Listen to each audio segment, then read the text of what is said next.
అసలే మానసిక స్థితి సరిగా లేని తల్లి, ఆపై చేతిలో శిశువు మృతదేహం.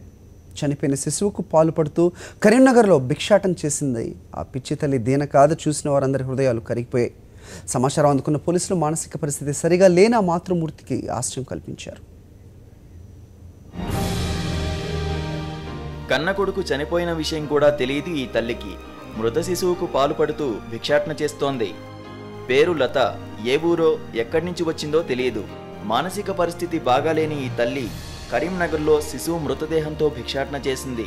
మార్కెట్ రోడ్లో ఓ లాడ్జ్ ముందు మృత శిశువుకు పాలు పడుతూ లాలించింది. సుమారు 8 నెలల వయసున్న మగ శిశువును పట్టుకుని పిచ్చి తల్లి చేస్తున్న భిక్షాటన చూసి స్థానికులు నివ్వెరపోయారు.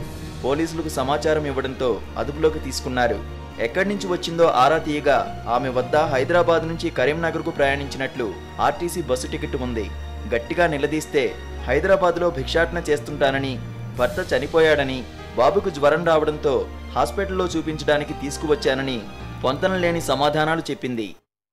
బాబుని గవర్నమెంట్ దవాఖాన చూస్తామని తీసుకొచ్చే వరకే ఆటో దిగే వరకే చచ్చిపోయిండు అంటే ఎవరో మనసులో అక్కడ పోలీసులు ఇంకో వేరే ఆయన ఆటో దిగిండు. మనిషి ఆటో దిగి నా వెంబడి ఆటో దిగి ఆ బాబు చూపెట్టి చచ్చిపోయిండు అంటే నేను బట్ట తీసే వరకు ఇదంతా ఆయన బట్ట ఇగ్గే వరకు ఇదంతా కొట్టుకుపోయింది. ఈ పక్కకు అంతా కొట్టుకుపోయింది తోలంతా.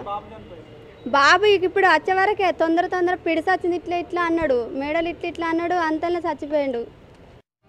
శిశువు మృతదేహం కుళ్ళిపోయింది.